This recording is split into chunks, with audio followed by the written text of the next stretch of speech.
The adult film actress at the center of former President Trump's criminal hush money trial finished her testimony today after more than 7 hours on the stand. Stormy Daniels spent the morning being questioned by Trump's defense attorney in a tense cross-examination that tried to paint her as an opportunist. She was just one of several witnesses who appeared in court today.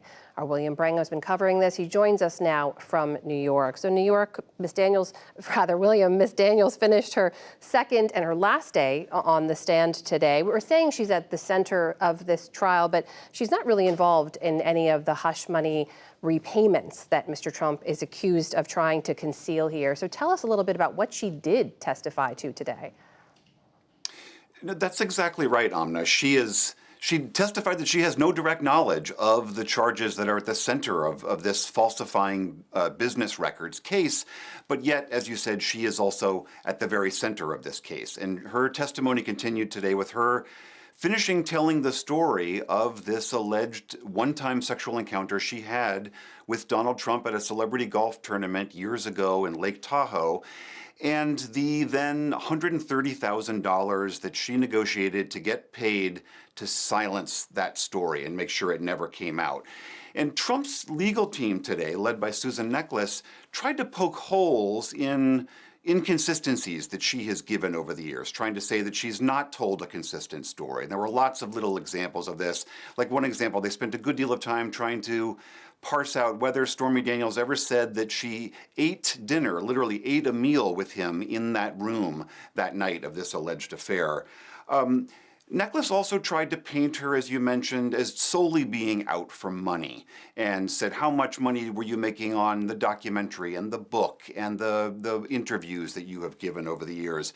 I mean, it was very testy, very combative, and there were times where Daniels seemed extremely defiant, and there were times where she seemed to actually enjoy the jousting back and forth. In contrast to how she was Tuesday, where she seemed much more nervous, today she seemed much more eager for the fight. In fact, there was one point at which Necheles was trying to show all the merchandise that she sells on her website and through her Instagram page, where she is promoting appearances at strip clubs where she makes some mention of her relationship with Trump.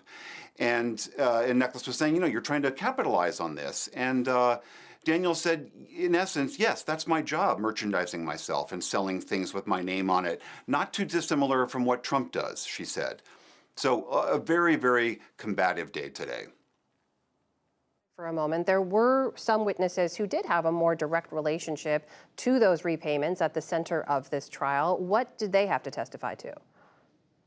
That's right. There was a junior bookkeeper from the Trump Organization who testified this morning, who told basically about how checks were cut from the Trump Organization and sent to Washington, D.C., to the White House for Trump to sign them and then send them back to New York. Some of these checks are at the core of this case of the alleged repayment to Michael Cohen. Another former executive assistant from the White House, a woman named Madeleine Westerhout, testified about receiving some of those checks and seeing Donald Trump sign some of them in the Oval Office.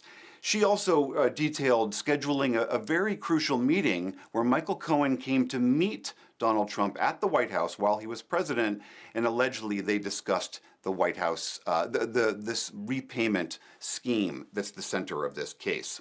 So those were the other witnesses we heard from today. And William, we know Mr. Trump's lawyers took issue with some of the details that Stormy Daniels testified to. They again asked for a mistrial and for a change to Mr. Trump's gag order. What happened there? That's right.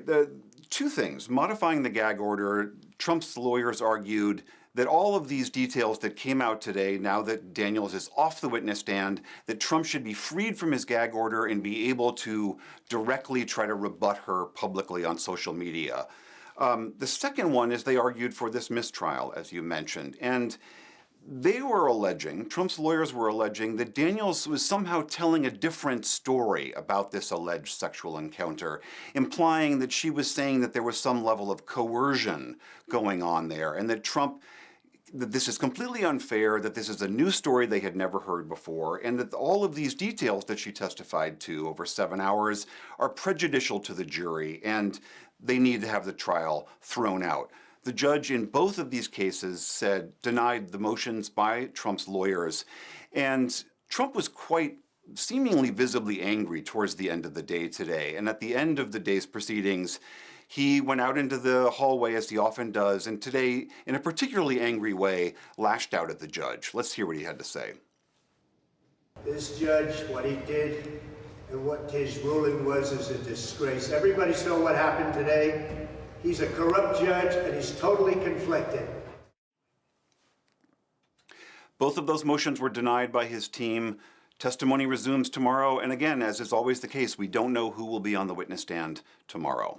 All right, that is William Brangham covering the legal cases around former President Donald Trump, joining us in New York tonight. William, thank you.